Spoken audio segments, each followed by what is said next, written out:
Hey up guys! So today I'm going to be talking about one of my favourite summer horror movies, Deep Blue Sea. It came out in 1999, it was directed by Renny Harlin. He's the guy that did Cliffhanger and Die Hard 2. Spoiler warning, if you guys haven't seen Deep Blue Sea, I am going to be talking about plot points and character deaths, so you've been warned. It's no secret that I love a shark movie, but unpopular opinion, I think Deep Blue Sea might actually be my favourite shark movie of all time.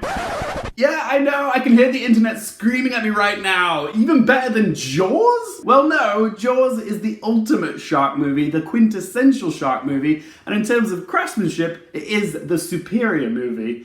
Deep Blue Sea, however, is just my personal favourite shark movie. I just think it's more fun, but that's just me. What do you guys think? What's your favourite shark movie? Let me know in the comments section down below. I love the concept of Deep Blue Sea. It's like a hybrid of Jurassic Park and the Poseidon Adventure. The plot is about a marine biologist called Dr. Susan McAllister, played by Saffron Burrows, who is looking for a cure for Alzheimer's disease at the Aquatica Research Facility. It's in the middle of the ocean. Susan believes that the key to the cure for degenerative brain disease lies within the neurological proteins of sharks. After a test shark escapes the facility, Susan's benefactor, Russell Franklin, who's played by Samuel L. Jackson, threatens to cut off his funding. But Susan is on the verge of a major breakthrough, so she invites Russell to Aquatica to see the work that she's done in her underwater lab. That being 3 genetically enhanced sharks, which Susan has exponentially tampered with to increase their brain size.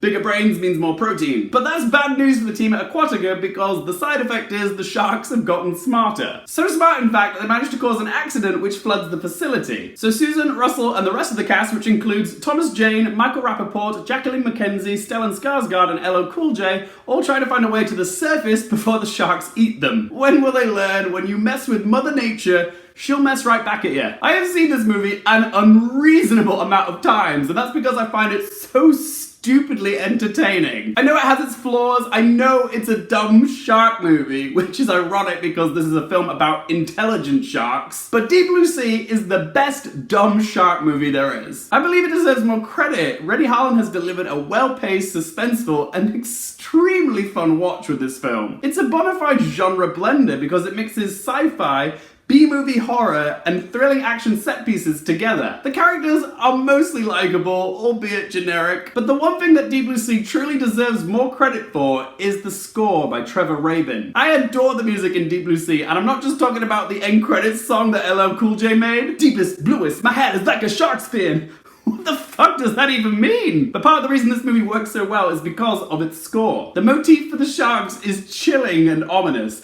Boom, bum, boom, bum, boom, bum, boom, bum, boom, bum, boom, bum, boom, bum, boom, bum. It's so simple and spooky. The music in the helicopter crash scene is a particularly awesome sequence. It's like Mother Nature is showing us her wrath. It's practically operatic. And the scene at the end where LL Cool J steps up and becomes the hero still gives me goosebumps every time I watch it. Just listen to the strings.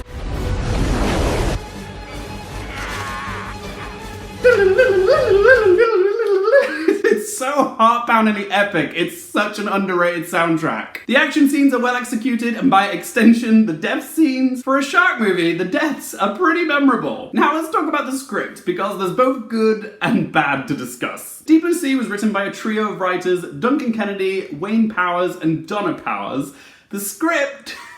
it ain't Shakespeare. I mean, this is a film about vengeful, intelligent sharks, but I did appreciate that at least they attempted to justify the science in this film. Like Jurassic Park, there are scenes in this which do explain the science behind it, in this case, how the sharks became smart. I mean, dolphins are intelligent. Is intelligent sharks really that far-fetched? I'm not a scientist. I don't claim to have the faintest idea about gene therapies, genetic tampering, or degenerative brain diseases, but the science in this film did make sense to me. I bought into it with a little bit of suspension of disbelief. I also like that the writers took their time to establish the setting of Aquatica. It's like a good 30 minutes before the plot really kicks off. However, I do wish that in this time they had taken the opportunity to go a little bit deeper with the characters, because apart from Susan and Russell, there isn't much substance of any of the other characters. They hint at some of the characters' past, like Carter was supposedly a criminal, but they don't really go into any detail about it. So the characterization overall in this film is a little bit flat. I also like that the writers toyed with the audience. When shit hits the fan and characters start getting eaten,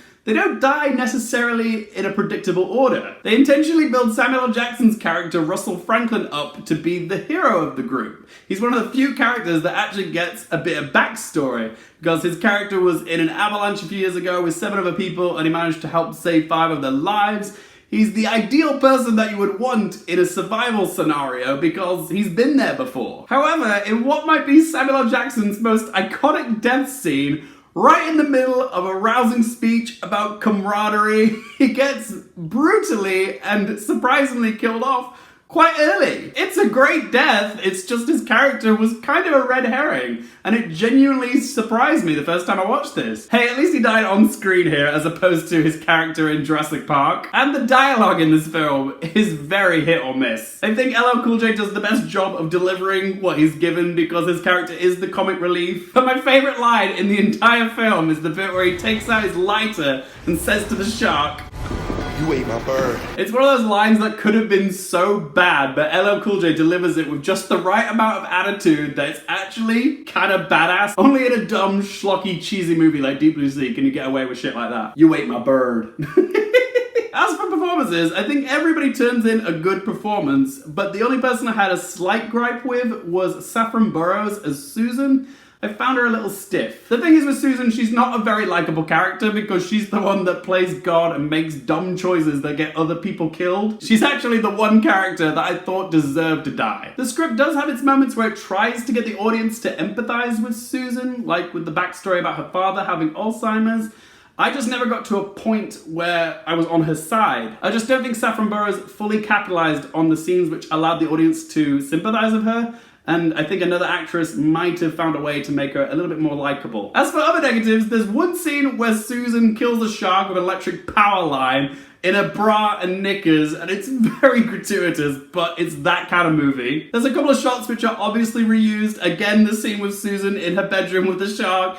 There's this bit where the shark is attacking her and it gets stuck behind some equipment. Those are clearly the kitchen shelves from the scene in the kitchen with Preacher earlier in the movie. The CGI of the sharks is definitely dated, but the animatronic sharks, like the scene in the lab, they look amazing. Renny Harlin's direction overall I thought was good, but there are times where he overuses the intense close-up. Like characters will have conversations where the camera is right up in their faces like this. It's good for emphasizing dramatic moments, but having entire scenes where characters are just conversing, it feels a bit unnecessary and a bit excessive. But for all of its flaws, Deep Blue Sea is still one hell of an entertaining ride. It simply embraces its dumb concept and just runs with it and delivers thrills, laughs, and shocks. It's pure popcorn fun. Call it a guilty pleasure if you want, but for me, it's just pleasure. So let's ask those 3 questions. Firstly, would I watch this again? This movie never stops being rewatchable. I've seen it a dozen times, I'm probably gonna see it a dozen times more, and I say that with pride. Question number 2, do I recommend it for you guys? I know not everyone loves a shark movie, and I know it's dumb, but I just love this film, and I just want more people to see it so they can see my taste in films.